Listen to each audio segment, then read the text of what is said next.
कबुतरांचा एक राजा होता, चित्रग्रीव. आपल्या सैनिकांवर तो खूप प्रेम करायचा. चित्रग्रीव सगळ्यांना खूप लाडका आणि प्रेमळ होता. आपल्या सहकार्यांसोबत ठिकठिकाणी उडत यात्रा करणे चित्रग्रीवला खूप आवडायचे. काही नवीन देश आणि गावांच्या माध्यमातून त्यांचे पर्यटन होते. वाटेत मिळणारे दाणे आणि कणीस हे त्यांचे जेवण होते. एकदा जंगलातून जात असताना त्यांना रिकाम्या जागी दाणे पडलेले दिसले. त्याच्या परिवाराचे लक्ष त्या सर्वांचं त्या दाण्याकडे गेले आणि त्या दाण्याच्या दिशेने सगळे गेले. राजा आपल्या परिवाराला घेऊन दाण्याकडे लक्ष ठेवून उडत असे. चित्रग्रीव आणि त्याचा परिवार उडत येत आहेत हे एक कावळा एका झाडाच्या फांदीवर बसून पाहत होता. त्यांचं ध्येय जमिनीवर पडलेले दाणे आहेत हे पाहून कावळा आश्चर्यचकित झाला आणि तो कबुतरांच्या दिशेने उडत चित्रग्रीवाला बोलला, राजासाहेब, आपण दाणे खाण्यासाठी इथे आलात ही तुमची चूक झाली आहे.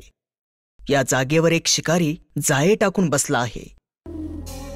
कावळ्याची गोष्ट ऐकून चित्रग्रीव तिरक्या नजरेने पाहायला लागला. मी चित्रग्रीव, कबुतरांचा राजा. मी आणि माझा परिवार खूप लांबून उडत इथवर आलो. आता काही झालं तरी आम्ही दाणे खाणारच. ही गोष्ट ऐकून कावळ्याने पुन्हा मागणी केली, पण चित्रग्रीव आपल्या निर्णयावर ठाम होता. चित्रग्रीव आणि त्याचा परिवार कावळ्याची गोष्ट न ऐकताच दाणे खाऊ लागतात. त्याच वेळी झाडावरून एक जाळं कबुतरांच्या अंगावर येऊन पडतं. त्यावेळी त्यांनी केलेल्या त्यांच्या चुकीची जाणीव होते. हे सगळं कावळा पाहत होता आणि तो चित्रग्रीवाजवळ गेला. माझ्या प्रिय मित्रा, मला क्षमा कर. मी तुझ्या बोलण्याकडे लक्ष दिलं नाही. माझ्या अहंकारामुळे हे सगळं घडलं आहे. मला सांग, इथून वाचण्याचा काही मार्ग आहे? ही दुःखी होण्याची वेळ नाही. शिकारी आता या बाजूने येत असणार. आता इथून वाचण्याचा मार्ग ठरला. सर्व मिळून आपल्या शक्तीचा वापर करा आणि जाळे फाडून उडून जा लवकर. चित्रग्रीव आणि त्याचा परिवार कावळ्याचं हे बोलणं ऐकून पूर्ण ताकद लावून आकाशात उडून गेले.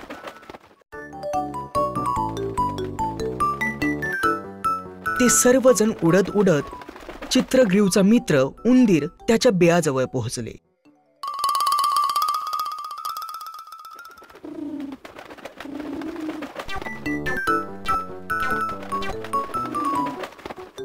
माझ्या परम मित्रा, मी आणि माझा परिवार या शिकारी जाळ्यात अडकलो आहोत. हे जाळे कापून तो आम्हाला वाचवणार का?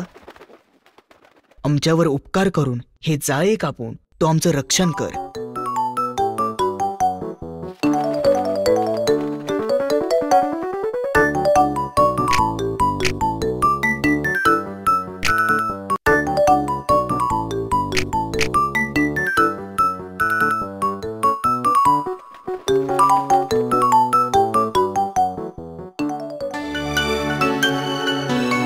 बघितलं, अहंकार किती संकट वाढवतो.